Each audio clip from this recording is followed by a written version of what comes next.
Three Demons, Book 2, Chapter 7, Tag Team Showdown. The following morning, Rhea had contacted everyone and informed them about the situation going on with Ivy and Zyla. Everyone is there outside of Kazuto, who hasn't kept in touch since the fight with the giant beast crab. Ivy and Zyla both arrive at the clubhouse, Ivy seemingly embarrassed being there after Randy knocked her unconscious after she attacked him the previous night. Everyone is sitting down on a couch outside of Rhea, who is sitting down at her desk. "I'm sorry for the sudden intrusion, but we're currently on a mission from the church," Zyla reveals to everyone. "So what? Are you wanting our help in your mission?" Rhea responds with a sly smirk on her face. "Absolutely not. We've actually come here to request you don't get involved in our affairs," Zyla tells Rhea with a cold expression on her face. "Well, since you've requested to meet with me, I'd rather know what this mission is. I think it's only fair." Rhea continues with the conversation, almost negotiating with Zyla. Zyla smirks at Rhea. "It is only fair the daughter of Hades knows why we're here. We've been tasked with finding the remaining 13 fragments of Excalibur before they get into the wrong hands." Everyone's eyes widen from this revelation as Zyla continues to have that smirk on her face. "I do believe that can be arranged, as long as you don't interfere with any of our business."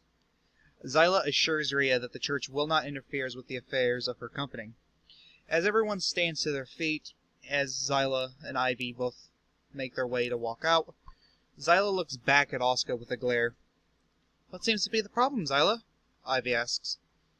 "Aren't you the exiled nun who healed demons?" Zyla asks Asuka, to which Asuka freezes at that question. "Oh, that's right, she is! But it doesn't matter anymore. She's like a demon now and stuff," Ivy says, trying to calm down the situation. "Not necessarily. I have a feeling she still has faith in God deep down despite being a traitor." Zyla continues, walking towards Asuka as she looks down.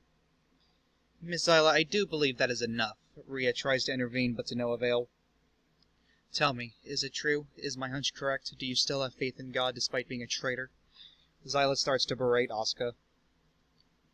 "Yes, I do," Asuka reveals as her voice starts to go hoarse as tears form in her eyes. Zyla pulls out her gigantic warhammer that she's been carrying around. "Then it is your duty to allow me to exorcise you right here. Only then will God for—" "Enough!" Randy gets in between Zyla and Asuka as he stares Zyla down, a look that tells you he's ready to kill her. "You guys are the bastards who gave her that title. She never wanted that life. All she wanted was to help people." Zyla smirks, looking up at Randy. "Are you sure you want this fight? I promise I'm not going to go easy like Ivy did." "Well, take that fight." Everyone looks towards the doorway where Kazuto stands, having been listening to the conversation. "Who the hell are you?" Zyla asks Kazuto. "Your superior." Kazuto responds with a cold look on his face as Ivy sighs. Everyone goes out to the courtyard, where Randy and Zyla are standing opposites of one another, while Ivy and Kazuto do the same. "Now, this battle stays under wraps, does everyone understand?" Rhea exclaims. "Of course! The higher-ups would lose their mind if they heard about this," Ivy responds. Rhea tells the four that they can begin fighting. Randy, who has been standing with his eyes closed. "Every fragment of Excalibur takes a different name and shape. Mine is the Warhammer Sigmar. I do understand if you want to quit while you still have a chance." Alter switched to Jake. "I'm sorry. I don't believe I ever gave you permission to speak," Jake proudly tells Zyla as Zyla grits her teeth in anger. "You cocky little bastard, aren't you?" Zyla responds to Jake. However, Jake then appears behind her, using his time stop. "I don't think you heard me. I never gave you permission to speak." Jake tells her once more, this time swinging his scythe at Zyla, to which he barely was able to block it with Sigmar. Jake then stops time again, using it to appear next to her as he rams the end of his scythe into the bottom of her chin, sending her flying into the sky. Jake then appears above her, where he smacks her back to the ground.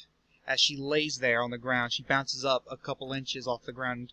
Then Jake rams his knee into her abdomen. "What was that you were saying? You can quit now while you can?" Jake mocks Zyla as he grabs her by her hair and lifts her off of the ground as she coughs up blood. "You see, you made 3 mistakes in my presence.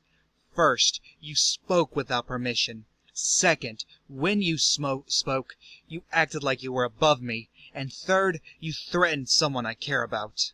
Jake menacingly informs Zyla as she just helplessly looks back at him. Jake lets Zyla go and continuously uses his time stop ability to slash at her as many times as he can before she drops back down to the ground. Zyla's body is lacerated in cuts from Jake's scythe as she falls to the ground. Jake stares down at her body as she struggles to get back up to her feet. The only thing on Jake's mind is to end her life. Jake raises his scythe up, but as he is about to make the final blow, Rhea grabs his arm and stops him. That's enough, Jake. The fight is over. You have won. Rhea tells Jake as he puts his scythe away and walks off. Kazuto and Ivy stare each other down. I know Excalibur was fragmented into other weapons. I recognize the energy coming off your whip. What is the name of it? Ivy smiles awkwardly at Kazuto. Her name is Shentu. Me and Zyla were blessed with being able to wield these weapons. Blessed? That's the kind of bullshit they told you? Kazuto verbally lashes out at Ivy as he runs towards her, a bone blade protruding from his right palm. Ivy cracks her whip at Kazuto, to which he dodges the blow. Kazuto gets close enough to Ivy to where he begins swiping at her, forcing her to move out of the way of his attacks. Good, she can only fight at her range. Better keep the distance closed. Kazuto thinks to himself as he does just that. Kazuto barely lets Ivy get any distance as he pulls out an entire bone and uses it as a sword, swinging wildly at her.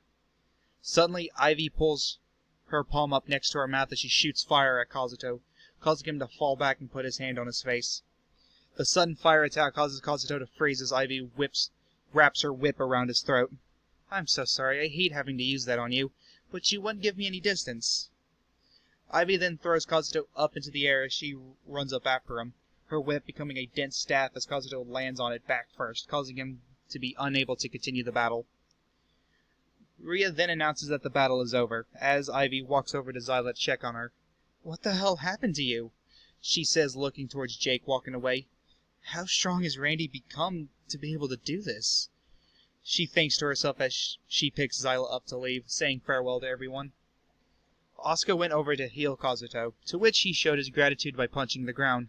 Damn it! Kazuto stands up and walks away. Kazuto, you can't just walk away again, Rhea tells him as she gets in front of him in time. Rhea, I need you to move. I realize something. There's a purpose for me still being here. Kazuto tells Rhea, which leaves her stunned as he pushes her aside. End of Chapter 7.